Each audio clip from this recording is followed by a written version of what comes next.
is your greatest fear? Embarrassment? Failure? Well, we would argue that it is death. And what is fascinating about death is that it is not only inevitable, but its cause is fairly predictable. Approximately 1/4 of this room will die of heart disease, another quarter of cancer. But a huge number of those deaths are preventable.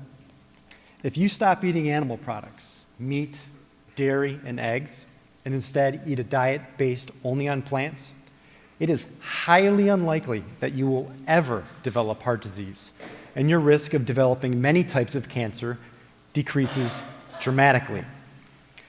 And the same force that is driving heart disease and many cancers is also turning places like this, tropical forests, into this.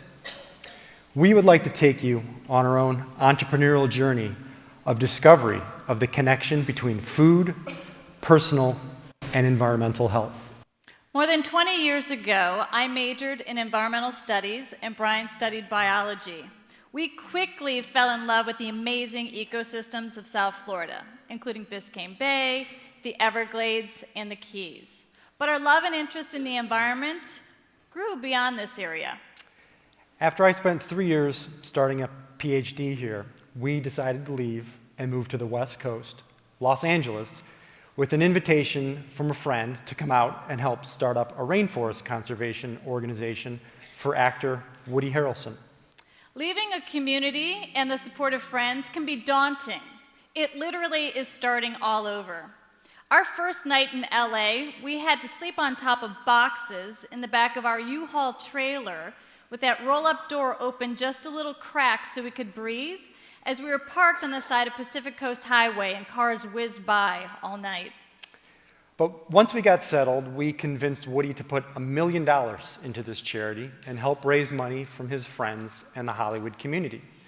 We got to see firsthand the destruction of some of the most beautiful and biodiverse ecosystems on the planet and the effects that has on people.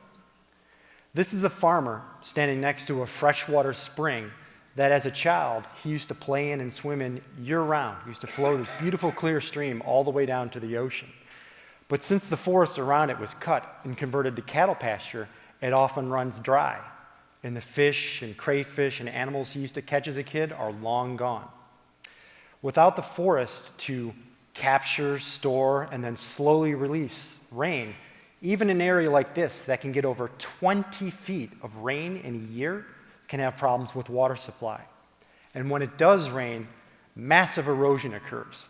In this area of Costa Rica, all of the downstream coral reefs have been killed, buried under sediments, washed from deforested hills. Working on conservation projects in developing countries may sound like an exciting adventure, but it's often unpredictable. On a trip to Central America, we had to pitch our tents not out under the open sky, but inside of a stifling concrete building where someone had to padlock us in order to keep us safe overnight. And a trip to the Darien Gap, the border between Panama and Colombia, we stumbled onto an anti-drug military campaign, and soldiers strapped with machine guns jumped into our car and took us to the local police station because we were somewhere we weren't supposed to be.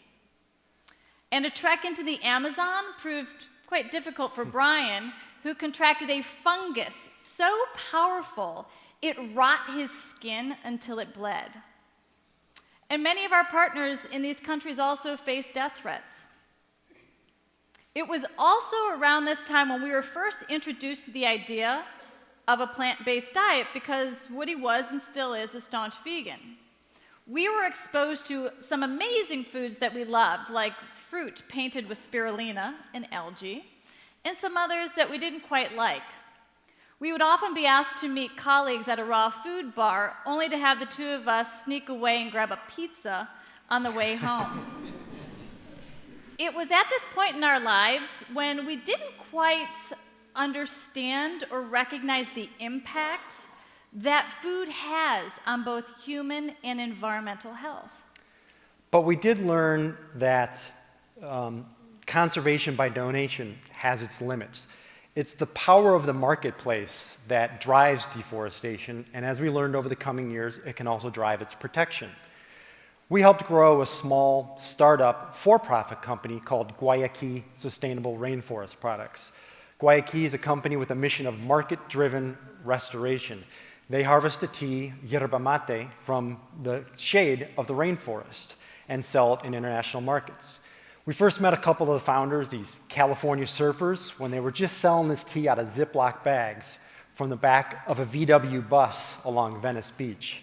But we were really impressed with their passion for wanting to protect the forest, and we thought they had an amazing business model. The demand for this tea in markets helps keep the trees standing, protects the forests, and also funds restoration of degraded areas. This was our first experience with the power of purchase to drive positive change. So a few years later, we took a leap and we started our own mission-driven company. We launched a healthy kids lifestyle business that promoted personal and environmental health to children, creating awareness amongst kids in order to affect their families' habits. Now, starting a business on a very tight budget also meant that we had to live and work out of a friend's garage for the first year. And in our 30s, when most of our friends had families and homes, it took a little toll on the ego, even though we felt like we renovated it into a cozy space. I remember the two of us being called out at a large dinner party one evening. "Oh, so you two are the ones that live in the garage, right?" Yeah, it wasn't really delivered as a compliment. Well, we may have lived in a garage for that first year, but we also successfully launched a healthy beverage into national distribution. And we published our first book as part of an ecological adventure series where kids solve environmental problems and save the day. And we were in discussions with producers in Hollywood to turn this book series into a cartoon. The company was growing fast. We were donating 50% of our profit to charity. Business was good. And then fear struck head on. It was late 2008 when the great global financial crisis occurred. We were actually in Aspen, scheduled to meet with someone interested in investing in our company and our growth. We already had several people committed to meeting our fundraising goal, but this meeting was different. This was a billionaire we were going to meet, and we were really excited to meet with him. But our meeting was postponed for 3 consecutive days as the stock market tumbled and tumbled, and then it was canceled for good. All of our investors pulled out of our company. Nobody was investing in anything. Banks wouldn't loan money. Capital was completely frozen in the marketplace. So a business that took us 4 years of our sweat and tears to build was literally gone within 4 months. We lost our home. We lost our life savings. We had to borrow money from family and cash in our IRAs just to put food on the table. And a very dear friend of ours gave us her guest room for a year in order to get back up on our feet.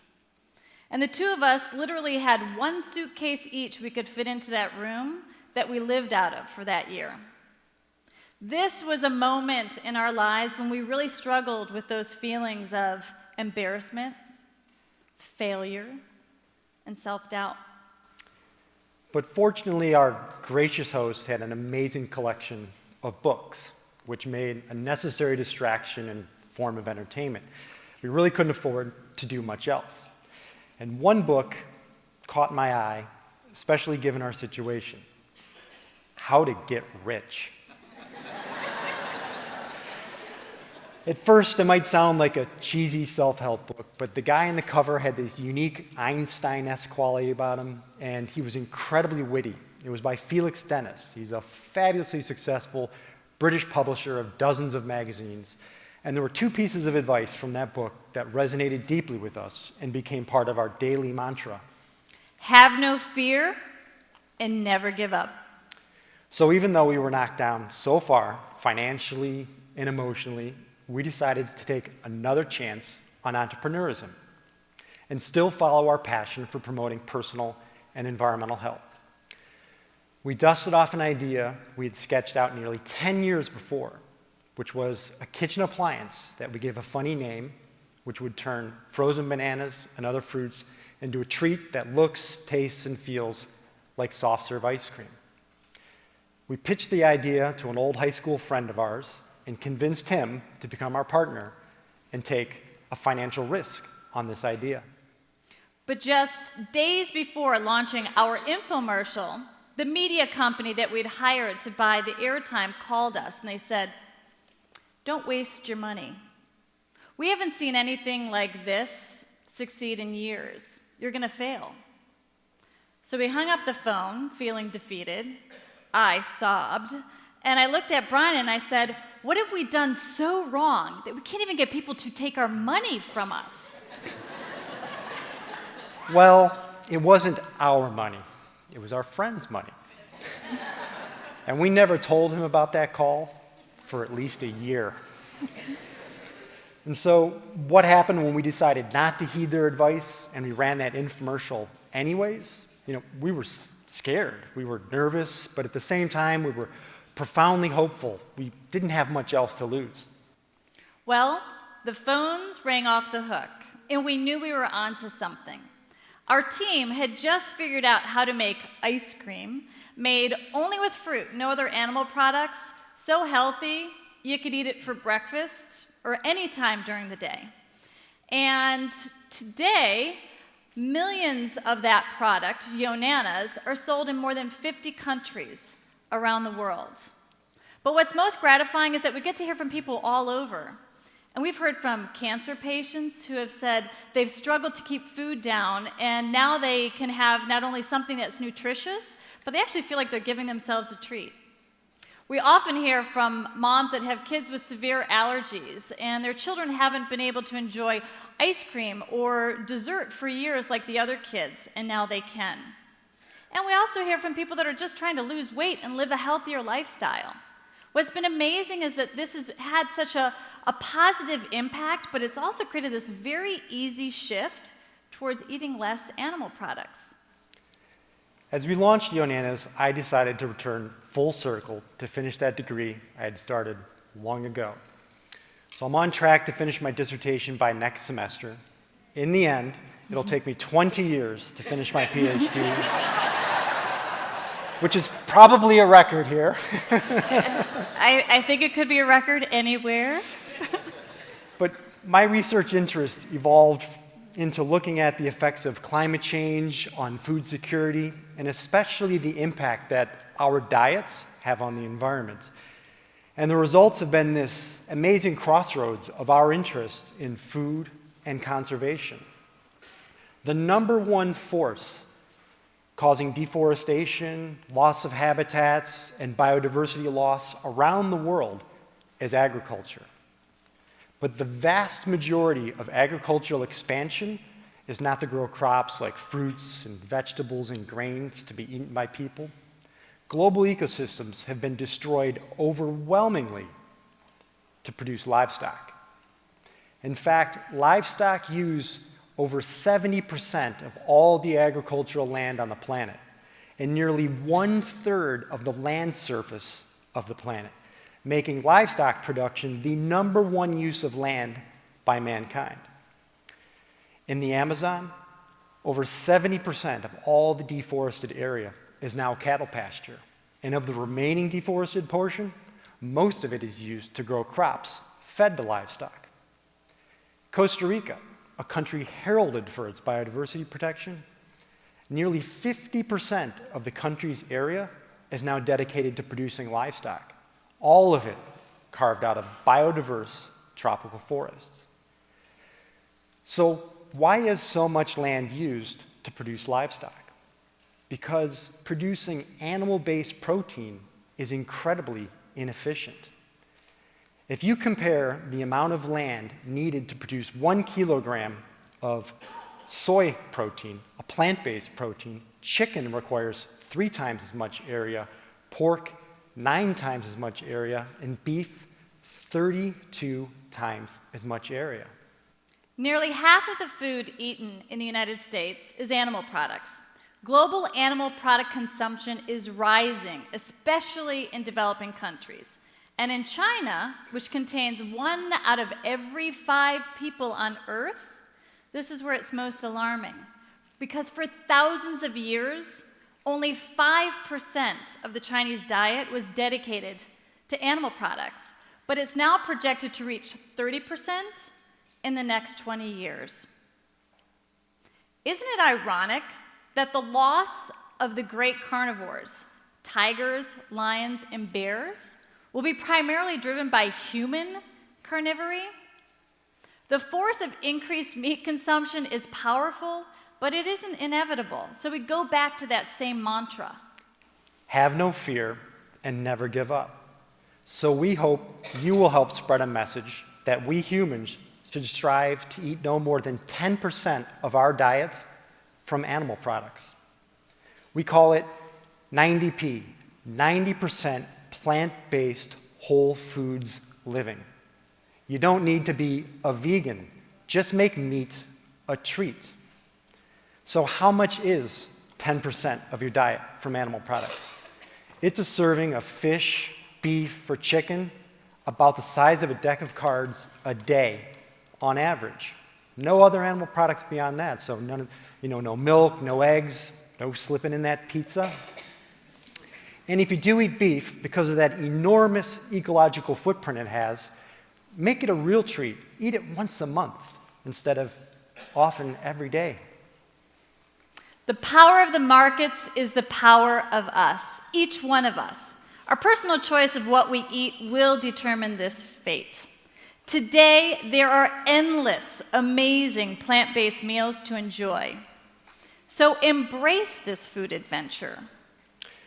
And if everyone on Earth eats like that, a 90P-based diet, even with the 2 to 3 billion people still to be added to the planet, we could feed everyone on existing agricultural lands.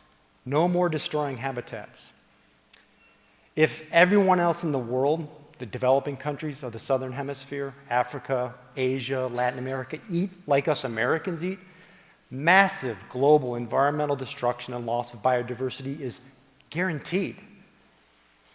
As China has been increasing its rates of consumption of animal products, its rates of diseases like heart disease, diabetes, cancer, and many others have been on the rise towards our exorbitant levels.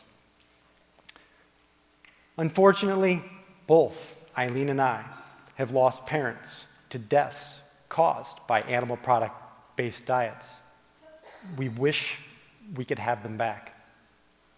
The single most powerful thing that you can do to better your and your family's health and protect endangered nature all around the world is to make just one simple choice. Eat more plants. Thank you. Thank you.